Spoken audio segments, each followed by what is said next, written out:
MCF ಕಾರ್ಖಾನೆಯ ಹೆಸರೇ ಮಾಯವಾಗಿದೆ ಎಂದು ಐವನ್ ಡಿಸೋಜಾ ಲೇವಡಿ ಮಾಡಿದ್ದಾರೆ. ಇನ್ನು ಕಳೆದ ಅಕ್ಟೋಬರ್ನಿಂದ ಮಂಗಳೂರಿನ ಎಂಸಿಎಫ್ ಕಾರ್ಖಾನೆಯ ಹೆಸರು ಮಾಯವಾಗಿದೆ. ಎಂಸಿಎಫ್ ಎಂಬ ಐತಿಹಾಸಿಕ ಹೆಸರನ್ನ ಯಾವುದೇ ಕಾರಣಕ್ಕೂ ಬದಲಿಸಬಾರದು. ಕೂಡಲೇ ಆ ಹೆಸರನ್ನ ನಾಮಫಲಕದಲ್ಲಿ ಮರುಸ್ಥಾಪಿಸಬೇಕು. ಇದಕ್ಕೆ ಸ್ಪಂದನೆ ಸಿಗದಿದ್ದರೆ ಜಿಲ್ಲಾಧಿಕಾರಿಗಳ ಮಧ್ಯಪ್ರವೇಶಕ್ಕೆ ಆಗ್ರಹಿಸಲಾಗುವುದು ಎಂದು ವಿಧಾನ ಪರಿಷತ್ ಸದಸ್ಯ ಐವನ್ ಡಿಸೋಜಾ ಹೇಳಿದ್ದಾರೆ. ಇನ್ನು ಅಗತ್ಯವಿದ್ದರೆ ಉಸ್ತುವಾರಿ ಸಚಿವರನ್ನ ಸ್ಥಳಕ್ಕೆ ಕರೆದುಕೊಂಡು ಹೋಗಿ ನಾನೇ ಕಾರ್ಖಾನೆಗೆ ತೆರಳಿ ನಾಮಫಲಕವನ್ನ ತೆಗೆದುಹಾಕುತ್ತೇನೆ, ಇದಕ್ಕೆ ನೀವು ಅವಕಾಶ ಕೊಡಬೇಡಿ ಎಂದು ಐವನ್ ಡಿಸೋಜಾ ಮಂಗಳೂರಿನಲ್ಲಿ ಕರೆದ ಸುದ್ದಿಗೋಷ್ಠಿಯಲ್ಲಿ ಎಚ್ಚರಿಸಿದ್ದಾರೆ. ಎಂಸಿಎಫ್ ಹೆಸರು ಉಳಿಸಿ ಹೋರಾಟ ಸಮಿತಿ ವತಿಯಿಂದ ನಗರದಲ್ಲಿ ಸುದ್ದಿಗೋಷ್ಠಿಯಲ್ಲಿ ಮಾತನಾಡಿದ ಅವರು, ಎಂಸಿಎಫ್ ಉಳಿವಿಗಾಗಿ ನಾನು ಹೋರಾಟ ನಡೆಸಿದ್ದೇನೆ. ಅಮೋನಿಯಾ ಕೊರತೆಯಿಂದಾಗಿ ಸದನದಲ್ಲಿ ಮಾತನಾಡಿ ಕಚ್ಚಾ ವಸ್ತು ಕಡಿಮೆಯಾದಂತೆ ನೋಡಿದ್ದೇನೆ. ಅಪಘಾತದಲ್ಲಿ ನಮ್ಮವರೇ ಪ್ರಾಣ ಕಳೆದುಕೊಂಡಿದ್ದಾರೆ. ಇಂತಹ ಭಾವನಾತ್ಮಕ ಸಂಬಂಧವಿರುವ ಸಂಸ್ಥೆಯ ಹೆಸರನ್ನ ಬದಲಿಸುವುದು ತಪ್ಪು. ನಮ್ಮ ಭಾವನೆಗೆ ಧಕ್ಕೆ ತಂದ್ರೆ ಇದನ್ನು ಸುಲಭವಾಗಿ ಬಿಡೋದಿಲ್ಲ. ಹೋರಾಟ ಅನಿವಾರ್ಯ ಎಂದಿದ್ದಾರೆ. ಕುಡಿಯುವ ನೀರಿನ ಸಮಸ್ಯೆ ಇದ್ರೂ ಇಂದಿಗೂ ಮಂಗಳೂರು ಮಹಾನಗರ ಪಾಲಿಕೆ ಈ ಕಾರ್ಖಾನೆಗೆ ನೀರು ಪೂರೈಸುತ್ತಿದೆ.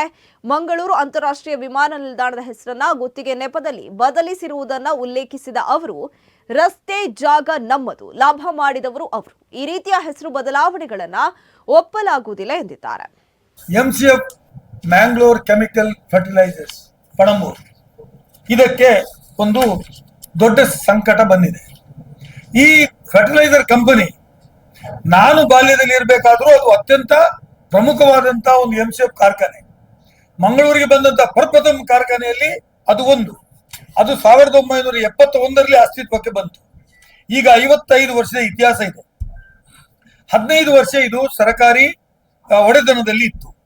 35 ವರ್ಷಗಳು ಖಾಸಗಿ ಒಡೆತನದಲ್ಲಿ ಇದ್ದರೂ ಮಂಗಳೂರು ರಾಸಾಯನಿಕ ಮತ್ತು ರಸಗೊಬ್ಬರ ಕಾರ್ಖಾನೆ ಹೆಸರನ್ನು ಬದಲಾವಣೆ ಮಾಡಿರಲಿಲ್ಲ, ಇನ್ಕ್ಲೂಡಿಂಗ್ ವಿಜಯ ಮಲ್ಯ ಮತ್ತು ಜುವಾರಿಗೆ ಹೋಯಿತು. ಯಾರು ಹೆಸರನ್ನ ಬದಲಾವಣೆ ಮಾಡಿರಲಿಲ್ಲ. ಆದರೆ ಇವತ್ತು ಸುಮಾರು 15 ವರ್ಷಗಳ ಈ ಒಂದು ಪೀರಿಯಡ್ನಲ್ಲಿ ಯುಬಿ ಕಂಪನಿಯವರು ಬಂದರು, ಜುವಾರಿ ಬಂದರು, ಪಿಪಿಎಲ್ ಬಂದರು, ಎಂಸಿಎಫ್ ಒಡೆತನ ಹೊಂದಿದಂತ ಅಡ್ವೆಂಟಸ್ ಗುಂಪು, ಅಡ್ವೆನ್ಸ್ ಅಂತ ಹೇಳುವ ಗುಂಪು ಎರಡು ಫರ್ಟಿಲೈಸರ್ ಕಂಪನಿಗಳನ್ನು ಪಾರಾದೀಪ್ ಫಾಸ್ಫೇಟಸ್ ಜೊತೆ ವಿಲೀನಗೊಳಿಸಿತ್ತು.